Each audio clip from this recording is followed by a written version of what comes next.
டைலாக்கே நீங்க ரீக்ரியேட் பண்ணிடலாமே நம்ம Nimisha மேமோட dialogue. Okay. எந்த டயலாக்? டிஎன்ஏல பேசியிருந்தீங்கல்ல டிஎன்ஏலயா? அதெல்லாம். ஓகே. அவங்க யாரும் பேசலம்மா. அவங்கள நிறுத்திட்டாங்க பாத்தியா? ஆ ஏய் ஆன்டி நான் கரெக்ட்டா தானே பேசுறேன்? எனக்கு வந்து 500 ஃபாலோவர்ஸ் இருக்காங்க. 500 1 2 3 சோ அதுலயே பாத்தீங்கன்னா கான்ட்ராஸ்ட் இருக்கும். சோ அதர்வா மேரேஜ் பண்ணி முன்னாடி வரைக்கும் ஒரு மாதிரி ஒரு கிட்டிஷா, ஒரு கியூட்டா, ஒரு குழந்தை மாதிரி இருப்பாங்க. அதுக்கப்புறம் அவங்களே மெச்சூர்டா பேசுவாங்க, மெச்சூர்டா இருப்பாங்க.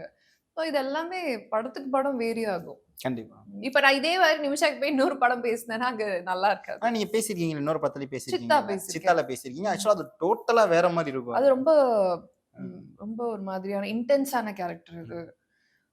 அது அது கிட்டத்தட்ட வந்துட்டு அந்த கேரக்டரைசேஷன் வந்து இப்போ அந்த பொண்ணு அப்படி அப்படின்னாக்கா அதே நான் இங்க கொண்டு வர முடியாது. இது வந்து கொஞ்சம் கொஞ்சம் இது மென்டலி அவங்களுக்கு கொஞ்சம் சில இஷ்யூஸ் இருக்கிறதுனால இந்த கேரக்டர் இப்படிதான் இருக்கும். ஒரு என்ன சொல்றது இமோஷனல் ஃபிளக்சுவேஷன்ஸ் இருக்கும். இங்க வேற சித்தால வந்து she is a very confident girl. ஆரம்பத்துல இருந்து எண்ட் வரைக்கும் அவங்க அந்த கான்ஃபிடன்ஸ் லெவல் இருந்து இறங்கவே மாட்டாங்க.